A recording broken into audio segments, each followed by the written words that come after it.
So good afternoon, thank you everyone for joining us this afternoon and hopefully tomorrow as well.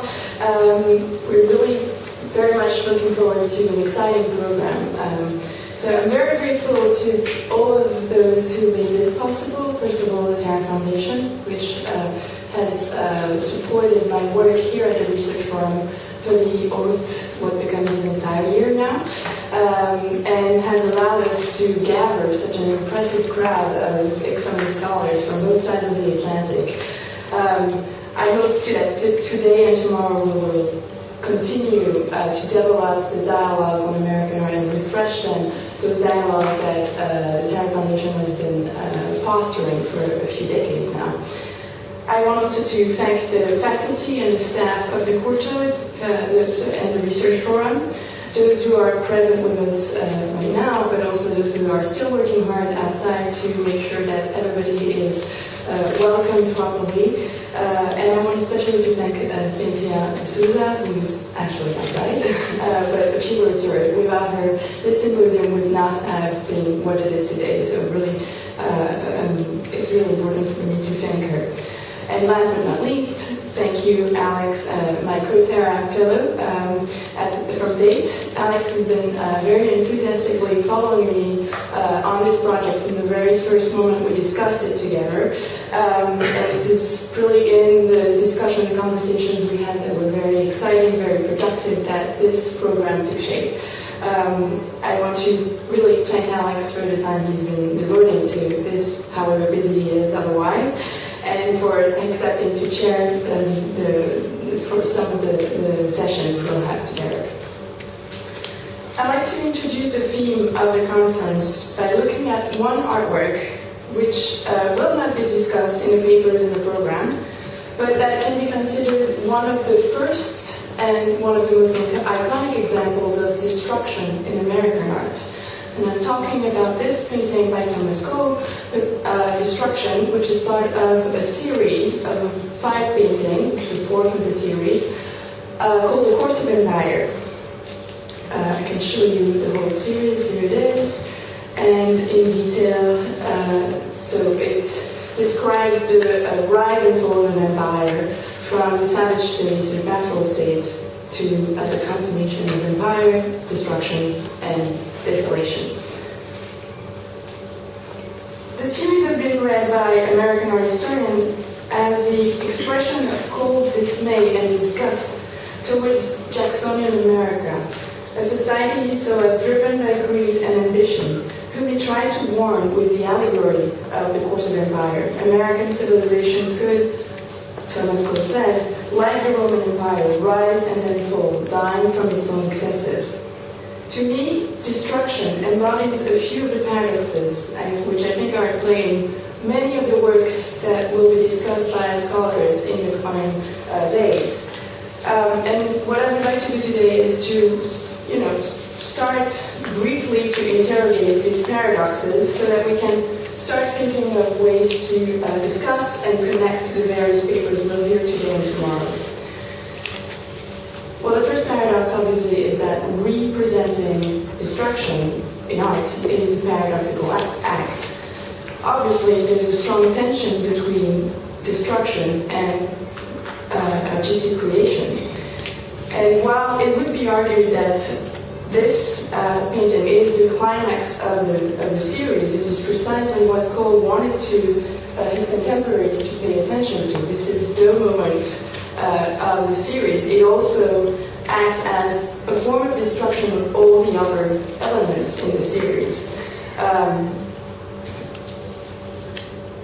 In Destruction, the landscape that Cole has carefully traced in the other paintings is obliterated by the chaos and the violence of war. And you can even look at the sky, and that storm in the sky is a kind of vortex that absorbs not only the landscape on this canvas, but as well the whole series.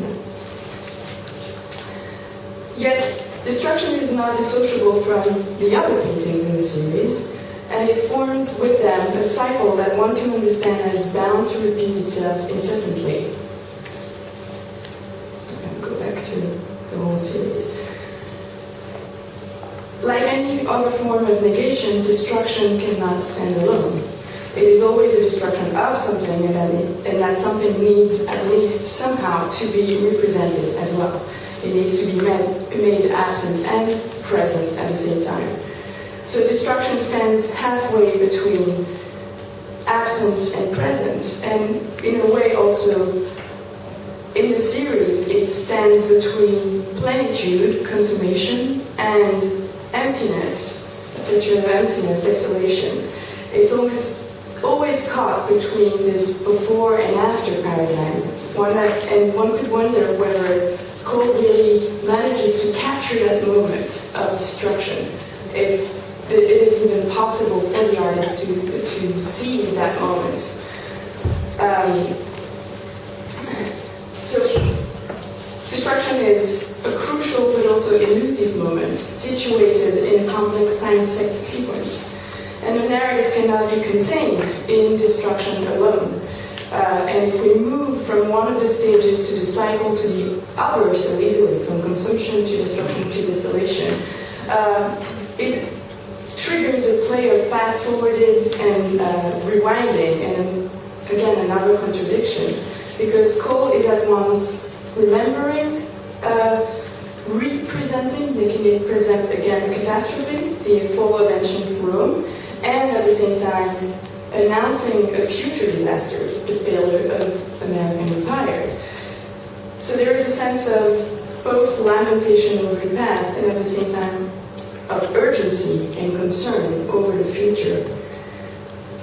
And I see another paradox in that very urgency, because representing destruction means also arresting a process, containing its violence. In other words, destruction means to be somehow destroyed, arrested, by offering instead an artwork for the contemplation of the viewer.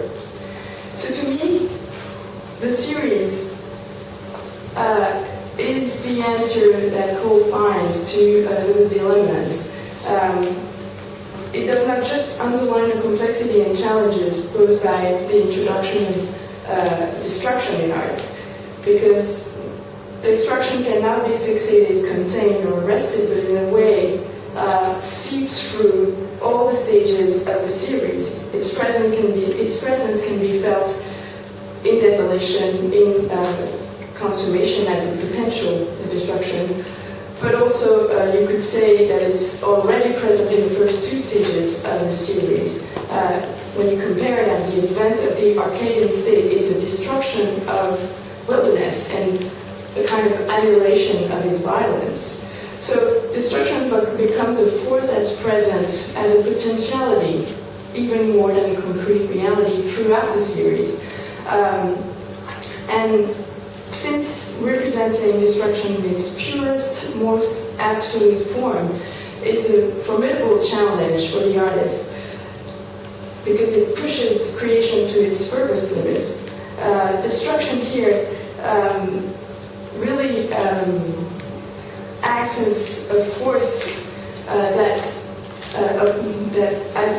it forces the painter, to revise the means in which he represents, and the means of his artistic expression. It attacks the medium itself. And this is why I think that choosing the series for Courtauld was an answer to this dilemma, this really profound dilemma in representing destruction.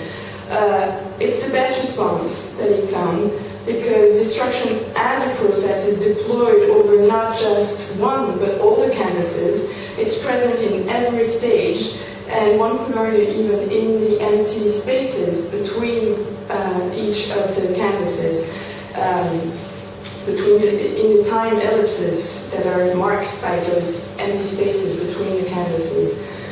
And so with the series, one could say that Courtauld adapted his art and his painting to give it movement, to make it more like a process. And perhaps it was anticipating a lot of the processes that artists were then we'll see in the 60s and 70s, artists using performance and video, adding movement to destruction, because maybe it is the only way to capture it.